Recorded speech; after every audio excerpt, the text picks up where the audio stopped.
Hey, Wrestling fans, this is Birdman Coca Beware, and you listen to the Card Subject to Change podcast. That's right, you don't want to miss it, and I guarantee you, you can't beat it with a stick, you can't whip it with a switch. Don't even try! It's a lot of thought, Nick, and I want to run it by you. Sure. I think the surefire first ballot Hall of Famer, Mantar. Everything has a more real sports feel, and it gets you invested that much more. The dude's teeth aren't probably as big either. It gives it more of a big fight feel. It makes it feel more real. If that glass shatters, I won't be ashamed. There will be happy man tears streaming down my face. Just the goosebumps will be bumped out. I'll hold my arm out like The Rock so you can see my goosebumps. And I'll have happy man tears coming down my face if that glass shatters. Oh, my goodness.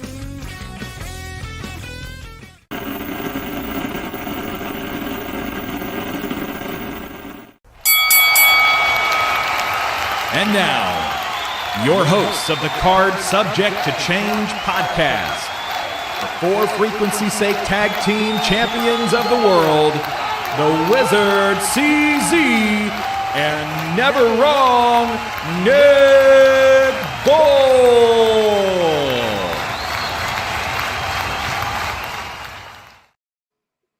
Hello, one and all, and welcome to another exciting edition of the Card Subject to Change podcast. The podcast by the fan, for the fan. Of course, I'm your host, never wrong, Nick Bull. Joining me is my tag team partner. We are the co-champs of the For Frequency's Sake Network, the Wizard CZ. Wiz, how are you doing?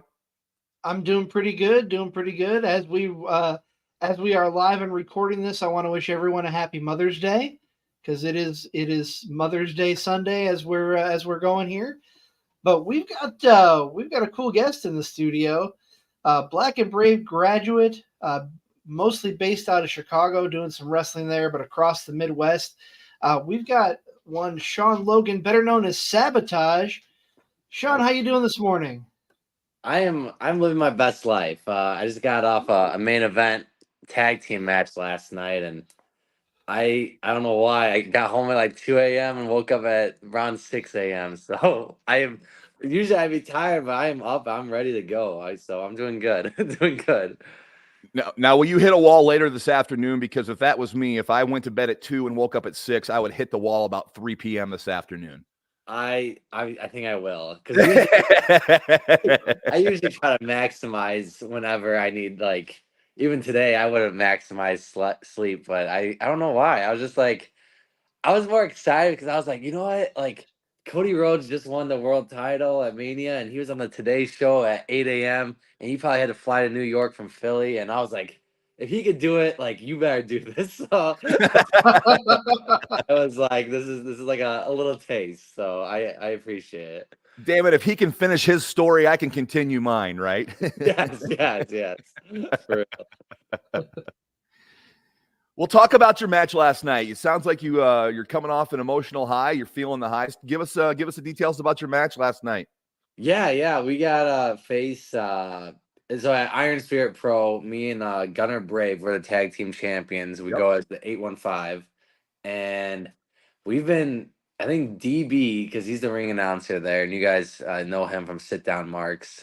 He said 16 months we've had those titles. So. Really just kind of been collecting dub after dub, and I mean, we faced Bang and Matthews. I think they're ranked 38 in the Pro Wrestling Illustrated Tag Team list this year. So that was just awesome to get opportunity to wrestle with them. And we went. I mean, I think we only had about 15 minutes, but we went 27, and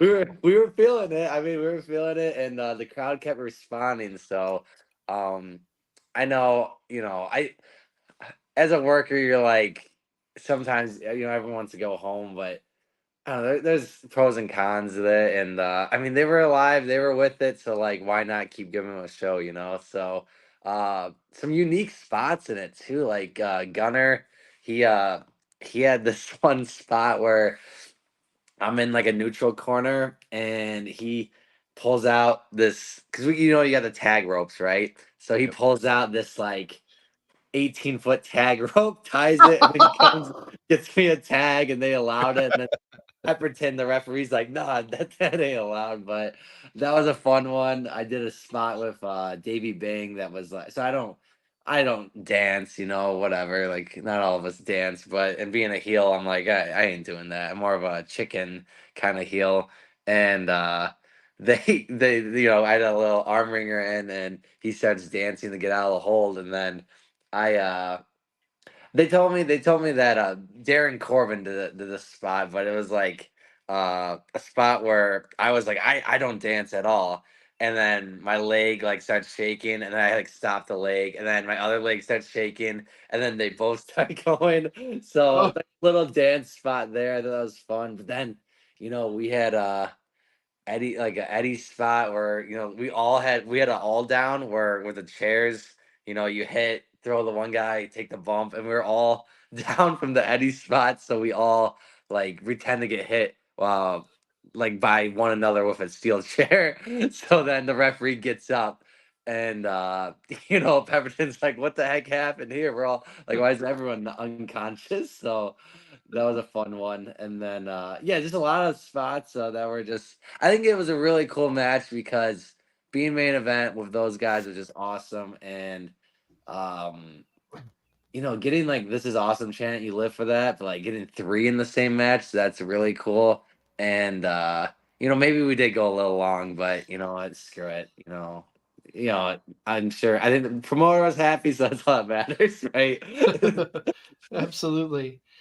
So, Sean, we'll hear more about your in-ring work as we go through the interview, but I'm going to steal Nick's thunder and ask Yeah. the question that everybody gets asked on this show.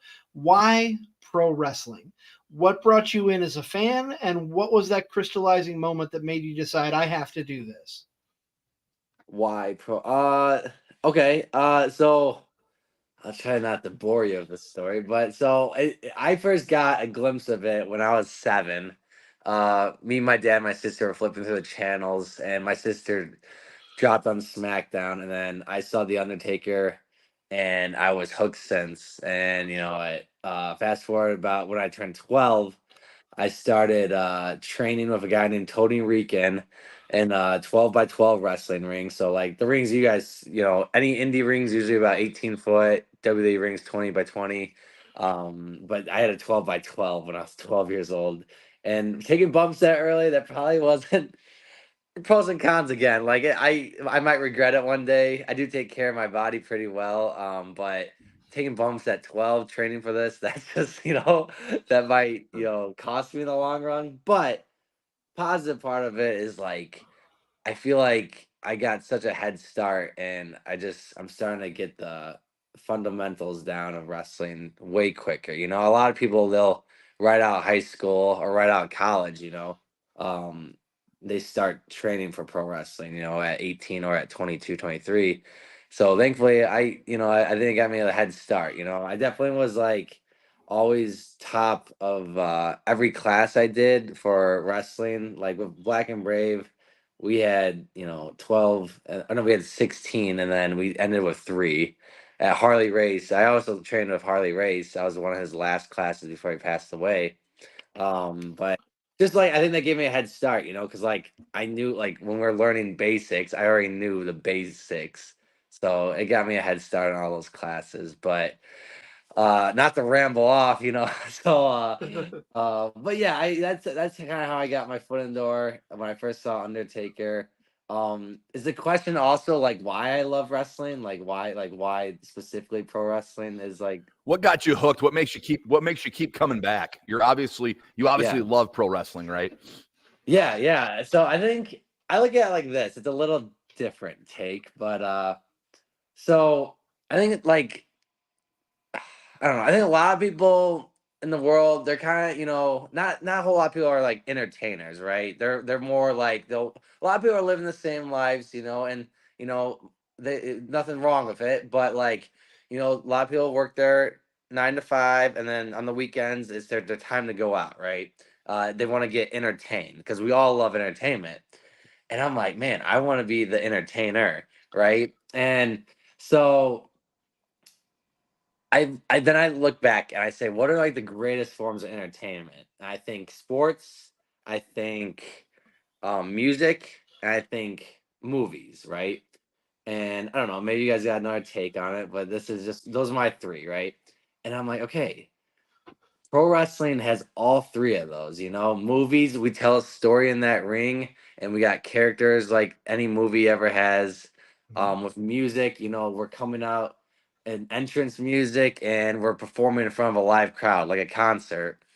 And then with sports, we're competing like athletes. I mean, we are athletes, but we're competing, you know, for a prize or for a victory, like sports athletes are. So I'm like, you get all three of those entertainments in one. That's pro wrestling, you know, and that's why I think pro wrestling's the best form of entertainment. I think that's why I love it. Yeah, like that's why I love it. I think.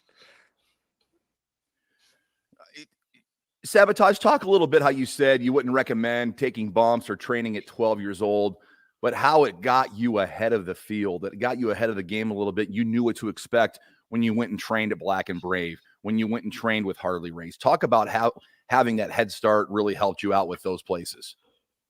Yeah, I think Tony Rican, he just had one of his last matches again at AAW. I wrestled there in Chicago, and but when I was 12, you know, he started training me, and I think it gave me a head start because like at Harley's, I got a little bit of training in Indiana before Harley's, but right out of high school, went straight to Harley's instead of college. Thankful for my parents for letting me do that. But so I just think it's like you start taking your basic, you know, flat back bump, and it's like, okay, I got this down. Not only, I mean, I don't have to do it 150 times either. You do a couple, and then coach is like, oh, okay, he's got it. Like, let's give the time to the next guy who still needs to work on it. I mean, does it suck, you know, kind of waiting and watching so everyone gets to the next thing? Yeah, it does. But when I got time to that next thing, I didn't really have to think about what I already knew. You know, I go straight to like chain wrestling, and then you know doing some spots and just really trying to get the structure of a wrestling match down and like really worrying about that. More the meat and potatoes of wrestling versus just your basic fundamentals, you know. That was something at Harley's, you know, but it was only like 3, 4 of, well, I think it was like 7 of us. So for my class at Harley's, but we did kind of wait until everyone got it down to move on as a group. Versus Black and Brave, that was kind of a cool thing. They had open ring time. So let's say like you learn hip tosses, okay, for you know class. Um, we'll work on hip tosses for that 3 hours. But um, if you didn't like get it as a group, like the next day, we're not working on hip tosses. Like we're moving on to the next subject. But Black and Brave gives you, let's say you train on a Tuesday, and our training was 6 to 9, and then next morning you got open ring starts at noon. You could work on the hip tosses till 6 p.m. for practice the next day and get it down. But once class starts, we're on to the next subject, you know? So I did like how we kept moving forward with that training. Both different approaches of training too. Like Harley's is very old school, of course, especially with, you know, the conditioning and weight training.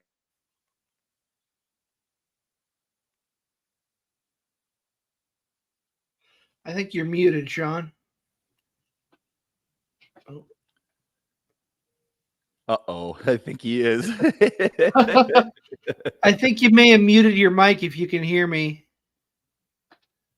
Let me send him let me hit him up with a message. I wonder. You are watching Cards Subject to Change here, the podcast by the fan for the fan. We are powered by Low Price Pizza, built by Durham Remodeling, colored by Ryan Allison Tattoo, and protected by Jared Zook of Country Financial. We have Sabotage Sean Logan here joining us, and he may have accidentally muted his mic. I don't know if you can hear us, but we are not able to hear you.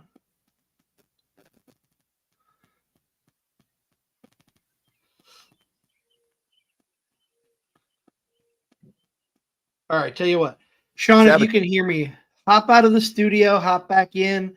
We'll go ahead, take our quick break, and be back with you. But hop out and hop back into the studio for me if you can hear me, okay?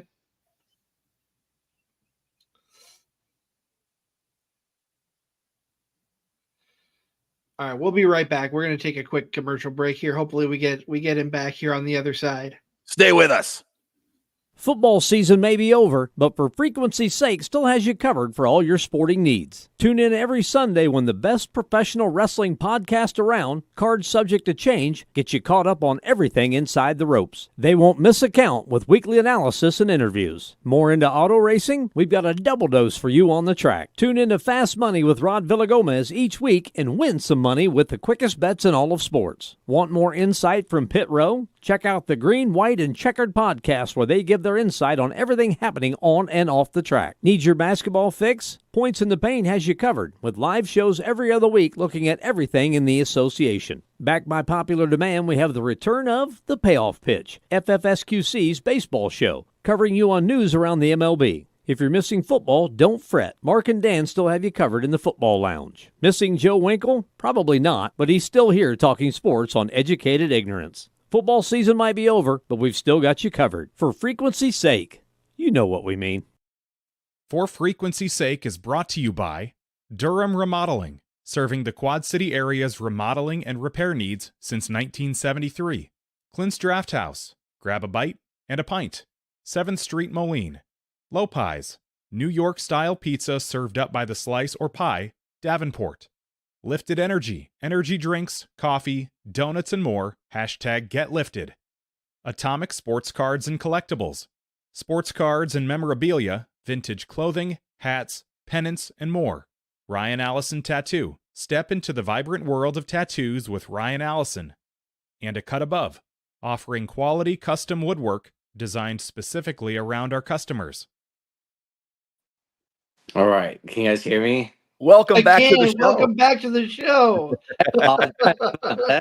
I got a phone call and I just made everything. I hung it up and it made everything awful. Oh no.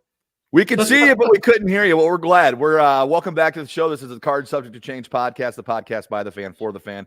We are joined by Sabotage, also known as Sean Logan. And before those technical difficulties, we were talking about how Sean got hooked into wrestling and what he loved in his training of wrestling.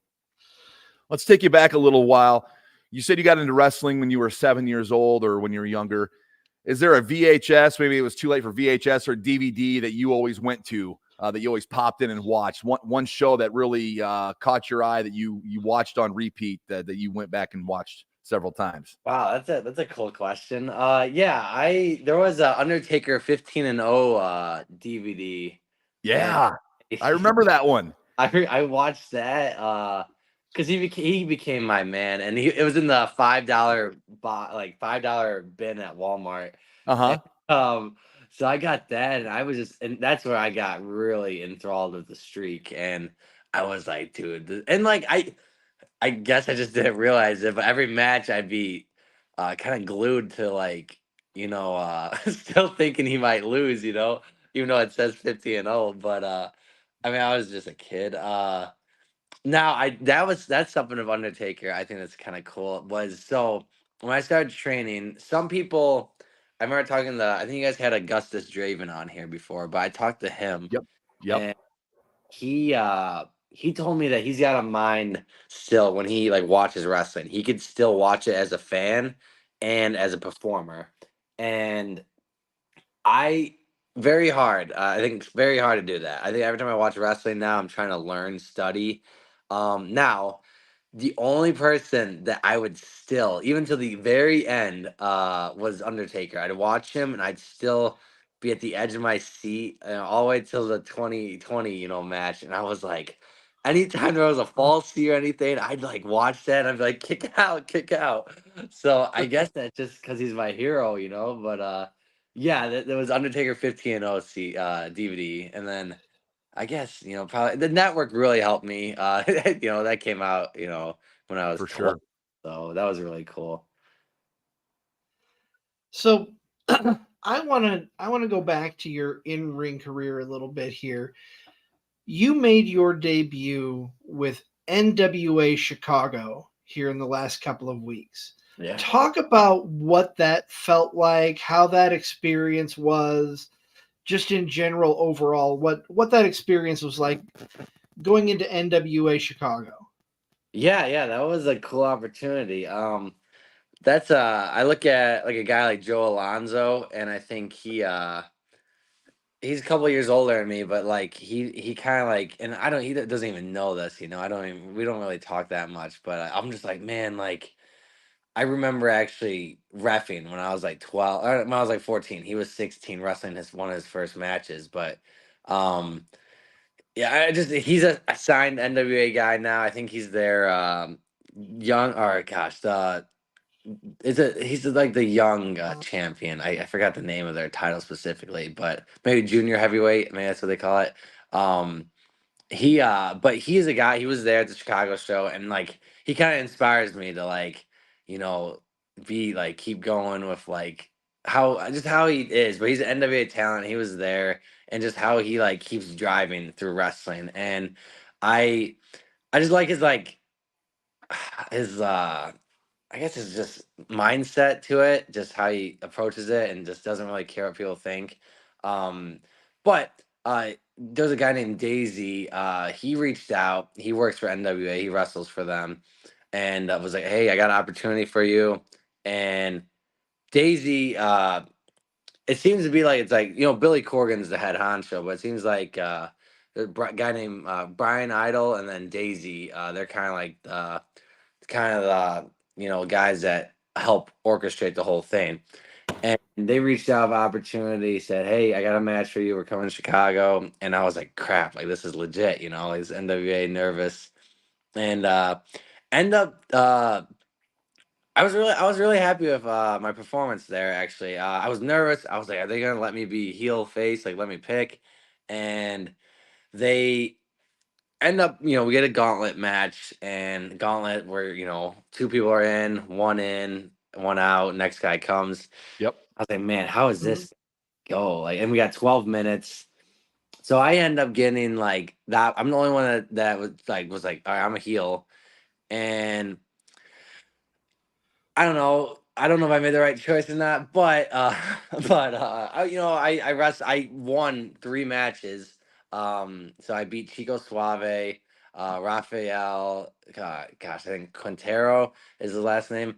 And then the third member I've never met. I honestly forgot his name, but I beat all 3 of them, and then I got the opportunity to face I guess the NWA talent for my match was Magic Jake. And that was kind of crazy because we had a spot where he shakes my hand, tells me to pick a card. I show the card, the audience turn around, a bunch of cards fly in my face. He opens my mouth, the card that I held. So he freaking pulls out the card that I showed to the crowd. And then I actually watched. Yeah, I didn't even know if I'd really get an opportunity to wrestle him. I didn't know Gauntlet. Like I could have just been in and out with Chico, and so then I watched like 6, 7 matches. I was like, all right, this guy's gonna hit me with either a tombstone or like a TKO. And sure enough, he goes, "All right, I'm gonna ear nagi you, and then after that, I'm gonna moonsault you." And I was like, "What? Like, what do you like?" I watched all your matches. There's no way you're moonsaulting. And sure enough, he did. He moonsaulted me, and that was the only thing that was kind of scary. And he did take care. He took care of me, but there was these lights in the venue that very low, and they're like hanging. They're like almost like rope lights, and he's like, I'm gonna take care of you, don't worry, I got the lightest moonsault in the biz. And I was like, okay, let's go. So right when he hits, his feet catch the rope lights, and Oh no. I was like, yep. I mean, this is gonna suck, but it's still, he took care of me, so we were good there. But Billy Corgan was watching it all 12 minutes. I was out there. I was getting heat, and I felt really good with it. It is kind of scary. Obviously the show did go a lot like longer than what I thought, but like with timing, you want to make sure you do your time cues really well. and just make sure you don't screw anything up, because that's just your opportunity. But yeah, I overall was very happy, and a couple of boys in the back told me that I did a good job. And I had to remember 4 separate matches, so it was cool, and I got an NWA victory, so we'll take it. I'll take it. So For sure. Yeah. We're joined by Sabotage here on the Card Subject to Change podcast. And I want to go back to something you said during that NWA story, Sabotage. When you showed up, you didn't know if you'd be working face or you didn't know if you'd be working heel. Obviously, you've worked both before. Is it harder for you to do one and the other? Is it like flipping a switch? Is it easier for you? Talk about that. I mean, you've worked both. Is it something as a character it's harder for you to transform into, or talk about that mental mindset? Yeah, it's a wild thing. I remember the first time I was in Indiana. So when I first started wrestling at 16, I wrestled under a mask as El Muchacho, and they were kind of just like, hey, just wrestle under a mask, and if you screw up, no one's gonna know it's you. And I'm like, okay. So I was always a baby face for that. Then they needed a heel, and they're like, let's get a mask gimmick but a heel, and I bought this Venom mask, and all my friends, I wrestled as Venom like twice. All my friends will make fun of me for it, but regardless, I was a heel, and I was always just super nice, goody two shoot kid, and I still am. And but I remember the first time I yelled, I yelled at a fan, and I was like, holy cow, that energy of yelling at someone, they can't do anything about it. Like, whoa, that's like a wait. The funny thing was, I wrestled as El Muchacho that show, and in a mask and tights. And then, 3 matches later, I switched to Venom gear. And it's amazing how, like, same physique, right? And it's amazing how someone will like root for you and not care. And then when you yell at them, they'll be like, oh, you're fat. Like, screw you. I'm like, wait, this is like El Muchacho wasn't getting made fun of. So it is wild. Nowadays, you more experience. I get booked a lot as a heel, and usually old school mentality, younger guys, the baby face, they're your good guys, and then your heels are the vet, and but I get booked. I think I'm a very like I love the just I think I live for trash talking now, because I love just running my mouth, because it's like it's something I never did. And when I get the opportunity to do it, I think I just like, let's go all in, because you're not going to do this, outside of this. So let's do it. So I think I prefer being a heel. Now, I always want I always want the reps for both, because like, you got to get better at both. Sure. I think the worst thing promotion could give you is, I always hate being a tweener. They're always like, oh, you're a tween, especially at a new promotion. And I understand. I go help out, set up a ring. Oh, okay, we're gonna put you in this pre-show. You got a triple threat. This guy's a heel. This guy's face. You're gonna be a tweener, and it's like, yo, like, I want to make sure, because it's just like you don't know which way to go, which direction. If you're a heel, I know I could take that all the way. If I'm a face, I could take that all the way this direction. But as a tweener, you're just like, you're kind of just there, And I get sometimes there's storylines, like, it's fine.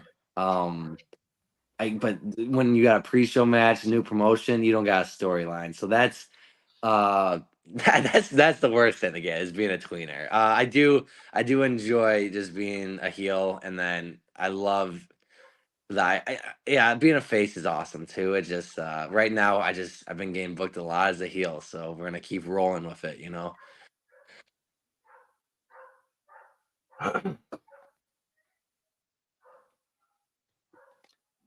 Let's I had a question. I lost my train of thought. So that being said, we do have our weekly segment with one JT Energy. I think we should take this moment to just pause and focus. Nick, what do you think? Sounds good to me. We'll be right back. Here is Yeah. Our moment of focus with JT Energy. Welcome to a moment of focus with the feline phenom, JT Energy. And this week, what should we focus on? Because in studio, you have the man called Sabotage. And sometimes, what's up here can really sabotage you in an instant. So I think you should focus on, we should collectively focus on, when you're attacked up here, find a place to walk away. Collect those thoughts. Take a deep breath and come back to the focus. This has been a moment of focus with the feline phenom, JT Energy. Always good to get some clarity from our good friend JT Energy. Just That kinda pulls music, everything. that music made me start to meditate a little bit. Kind of snapped me out of my my routine. I see he's been taking up his meditation classes. Yeah.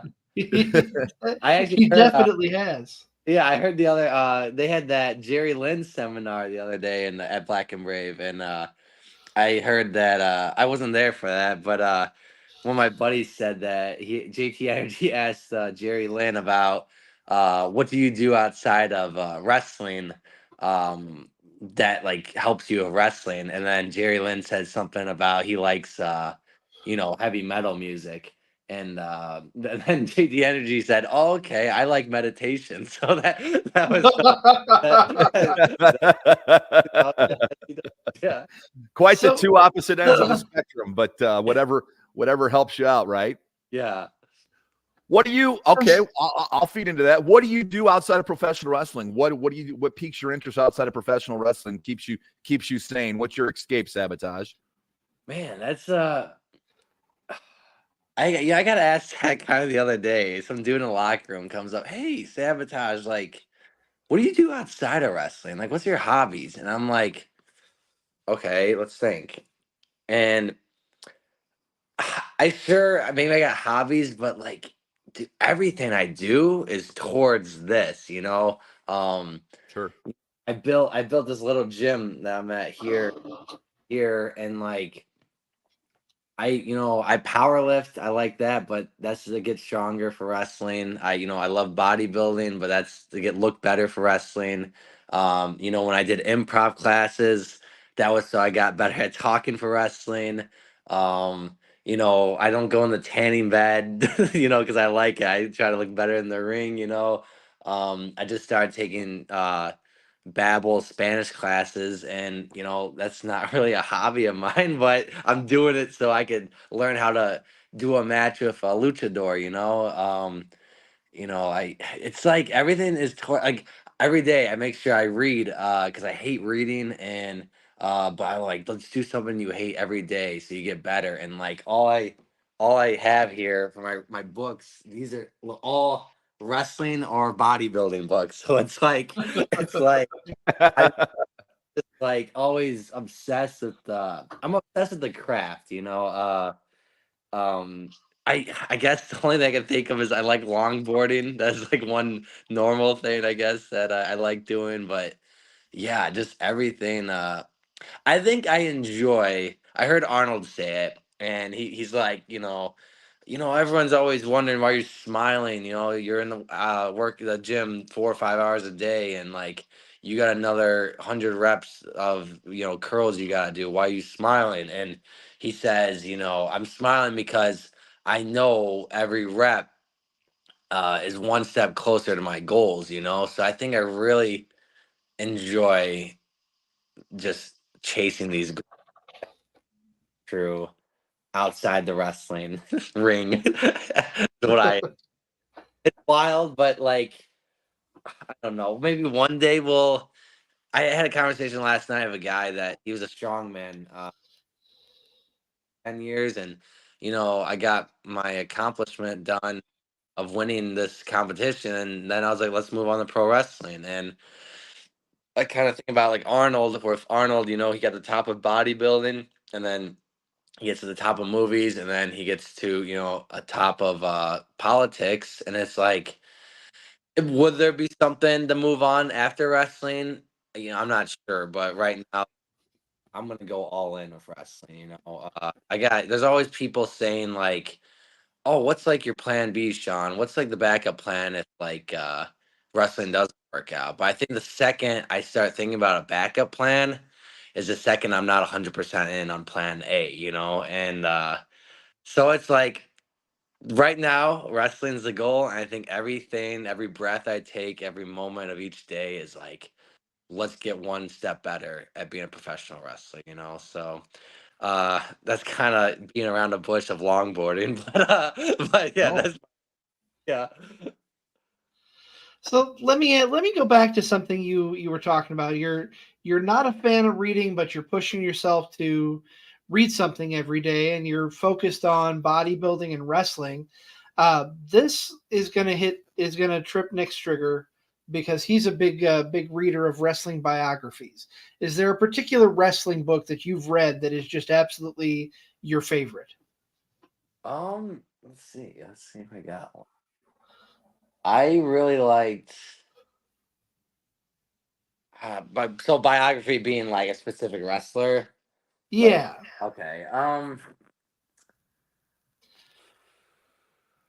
You know what? I don't have it up here actually, but it was the triple. It wasn't like it was called Triple H Making the Game, and I think that was one that I really liked a lot. I got like a Roddy Piper one that I still got to read. Don't get me wrong. Remember, I still hate reading, so it's finish a book. But yeah, I got like a Roddy Piper and a Bret Hart one I really want to get into. But I got a couple motivation ones I got done, and then bodybuilding ones I finished, and maybe some wrestling reads I finished. But I know you don't like wrestling, but you will love that Bret Hart book. That is my favorite biography, dude. It is so good. You're gonna love it. You're gonna absolutely love it. Guy, is this one? Is that it, or is it a different Yes, one? sir. Yes, Okay. sir. It's sweet, man. I'll get there, and I'll let you. It's good. It is. It's very good. Very well written. Awesome. There was a cool one. There was a guy named Brian Solomon. He actually was a writer for PWI. Yep. Yes, he was. Yeah, this one I really enjoyed that. Like I didn't finish it, but like I'm almost there. But I thought that was cool. But I don't know. Sometimes I think I'll get distracted, but a couple pages a day, whatever. I think it's good to do what you hate. That's why I hate doing ice baths, but I do. I think sure there's a couple of health benefits, but like it's more just like the mental barrier. I hate waking up at 5 a.m. and going that freaking stairmaster, but when I do it, I just know I accomplished something I hate, and you kind of win the day. So yeah, but reading's one of them. But I'm starting to learn to love it. I got a strong book I'm reading right now. But yeah, no, that's cool. I definitely I did speaking of PWI, you knew Brian Solomon. I did a so this little gym I painted a bunch of things here, and I got a lot of wrestling like and motivational type stuff, mural type stuff. I'm not an artist, but my sister was supposed to paint everything for me, and I was like moved to Chicago, like deep in the heart, like by Wrigley, and I was like, oh my god, I bought this paint. I'm either gonna have to start painting or not. But I made get busy living or get busy dying, right? So I'll show you because it's gonna bug me if I don't show you guys. But we can still do the podcast. But I did a PWI. I tried reaching out to Brian Solomon to like get me in it, and do it. But here's it's that one right there. So I did just a little Pro Wrestling Illustrated. Oh, that is cool. That is That's really cool. Yeah, so I got that. This is kind of the place. This is the facility. I got bodybuilding equipment here. We got like some WrestleMania ones up there. If I could do this right. I did my favorite Mania 28 there. And then we got the Rocky mural here. So that's going on there. And then DB gave me this WCW one. Then we got Muscle Bob there. But yeah, so this is the facility I made for, my craft. Because we're just talking about that. But I kind of thought, hey, let's like, I don't know, life, you want to fit a lot in each day. And it's like I think the world kind of opens at like 10 and it ends at like 10 roughly, give or take. And it's like, all right, if I could wake up and get everything accomplished, before the world opens, that's the goal. And I found myself like really, and here I'm sorry, I'm being around the bush and rambling again. But I was like, let's create a place, like pretend you have all this money, Sean, where you can eat your meals, do your cardio, tan, train, work out, sauna, ice bath, study matches, just everything, because I just want to be a slave to the grind, and I want to be obsessed with this. So, and read your books. Yeah. So, because that was the original question. We're joined here by Sabotage on the Card Subject to Change podcast. We just got the tour of the dojo, and I thought it was pretty cool, man. I appreciate you showing us around, and I like that mindset of doing something that you hate, because we all got to do something in life that we don't like. But I think when you do something that you hate, you make like a winning attitude. If you can do something you don't like, the stuff that you do like is going to come pretty easy. So I like that mindset.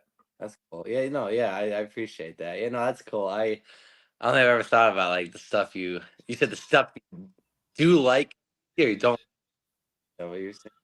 I said the stuff that you do like will come a little bit easier then, in my opinion. It's true. Yeah, it's true. Yeah, I never. But no, it's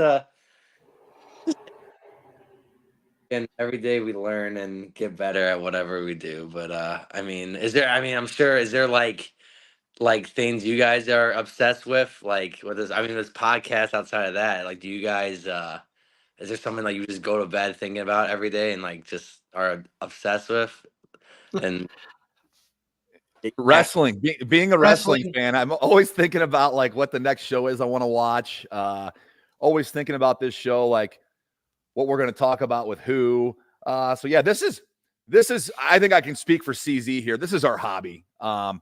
We're not going to ever get in the ring and take a bump. We're not ever going to be promoters, I don't think. But with this, we get to talk to wrestlers. We get to bring wrestlers on. We get to hear their stories. We get to promote events. We get to go to events and be fans. We get to sit here and talk to guys. And I think it's our hobby. So I think both of us probably go to bed thinking about how we can be better at this and who we can get on next and stuff like that. Am I right, CZ? Is it okay for me to speak for you in that sense?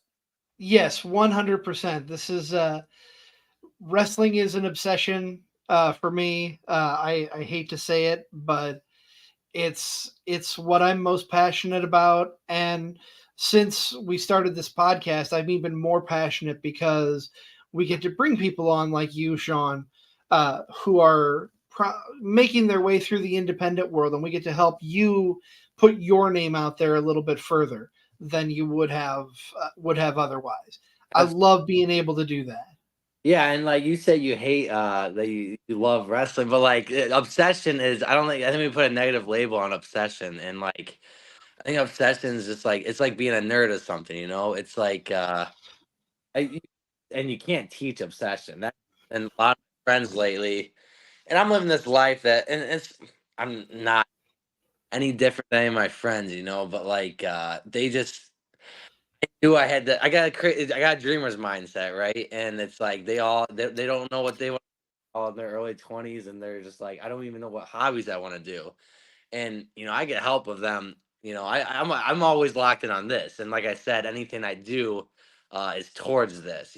So I'm always having something to do to get better at this. But I go try something, see if it sticks. But obsession, like you can't teach. something. So like, as long as you guys know what you're obsessed with and like you love it, like that's all you need in this life, you know. I think it's cool, you know. And with it, you know, with this, I think it's awesome. You guys, I think one thing of wrestling too, you get to meet so many people. Like, there's some days that there's Mm-hmm. connections we had today, and there'll be some guys that, you know, egos, jerks you'll meet, and that's just part. But or they'll rub you the wrong way. But yeah, you pick and choose. But like, no one tells you have to be with that guy, you know, or have to be pals with them. You know, I think it's really cool, and like, I'm sure you guys think like where you want to take the next step. You know, if you guys want to do like a live podcast, or he even to come Mark live here at the gym, and I was like, okay, like that'd be cool too. But do you guys do like Well, live? we're actually live right now on Facebook and YouTube, and we go. But as far as like on, I lost your audio again there, Sean. You're good. Can you hear me? Oh, there, I can hear you now. Like, we are here in the next month or so going to be doing a live show on the road.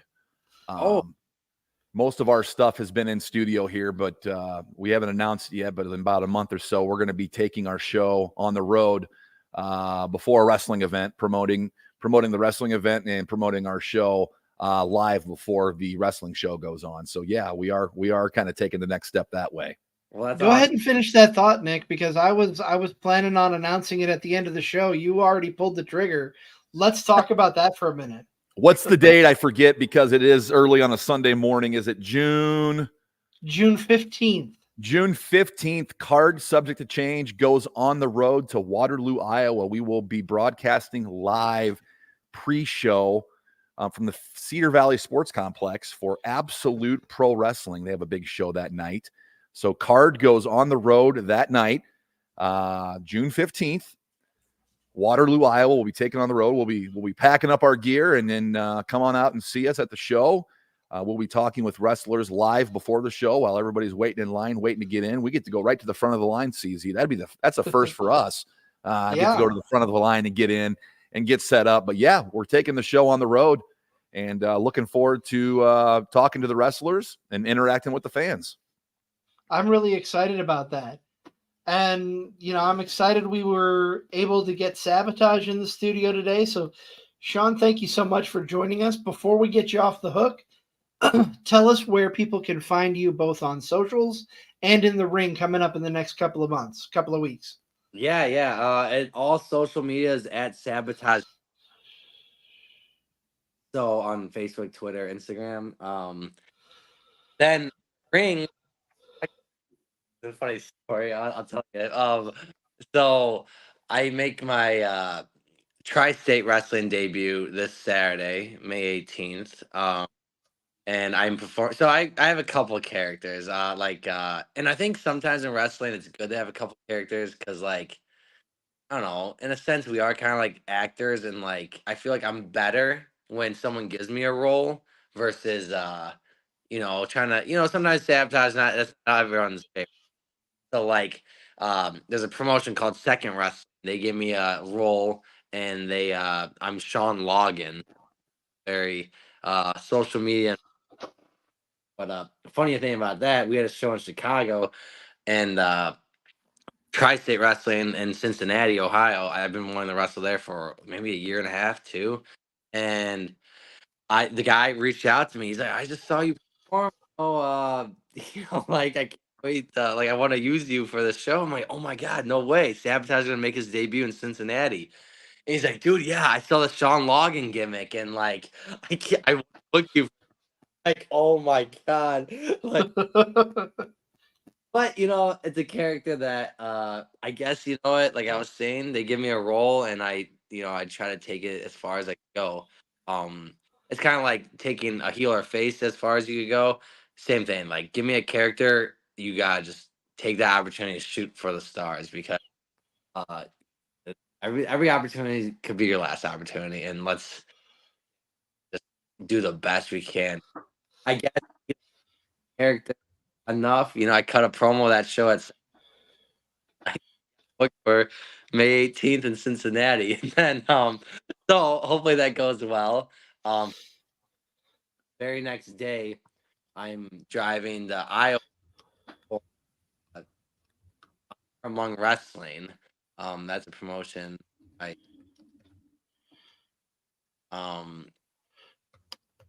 at we got AAW. I'm always excited. That's fave. I'll respect all other promotions. That's like I worked really hard to get on that, and like from start right out Black and Brave, helping out to now, like it's crazy how far I've come. AAW in Chicago, that is June 8th. And then we got a whole, so June's gonna be a big month, Then we got Dreamwave June. You guys said June 15th was you guys' show or the Sunday? It's the Saturday. The 15th is when we're going to be in Waterloo for Absolute Pro. Yep. Yeah. I'll be at Dreamwave Wrestling. Be doing that. Been helping out for that one, and so that's my next upcoming few dates. So I'm excited for that for sure. Yeah. A couple new experiences, a couple close shows, a couple far. So we'll see where this road takes me. But yeah. Well, Sean, thank you so much for coming on. That is going to wrap up this episode. But before we go, you got it. I have to tell everybody, since we were at the 3rd annual Sandra Lee Memorial Car and Bike Show last week, I am very proud to spread this news. They announced it on Friday and presented the check. They raised $2,000 for the Autism Society of the Quad Cities. Very fantastic. Great job to the Sandra Lee Memorial Car and Bike Show. Ricky Lee, I know you're out there listening here. So kudos to you, and we can't wait to see what next year brings to the table. One other announcement to make coming up next week. Nick, I'm excited about this one as well. We got the King of the Valley. Sean mentioned Dreamwave. We've got the Dreamwave champion coming on next Sunday. Christian Rose will be in the studio talking all things wrestling. And he said to me at one point, the trouble is going to get him to stop talking about wrestling. Well, he's going to be in the right place. He'll be in the right place for it, right, CZ? Absolutely. So that is going to wrap up this episode of Card Subject to Change. We are powered by Lopez Pizza, built by Durham Remodeling, colored by Ryan Allison Tattoo, and protected by Jared Zook Country Financial. For my tag team partner, Never Wrong Nick Bull, I am the Wizard CZ. You've been listening to Card Subject to Change, and we will see you Wednesday with Merrick Brave to talk about Fight for Austin, the fundraising, the charity event to help Garat, a SCW pro wrestler who is battling cancer right now. So stay tuned on Wednesday. Tune in on Wednesday. We'll be talking with Merrick Brave about that upcoming event. In the meantime, you guys have a great rest of your week, and thanks for tuning in.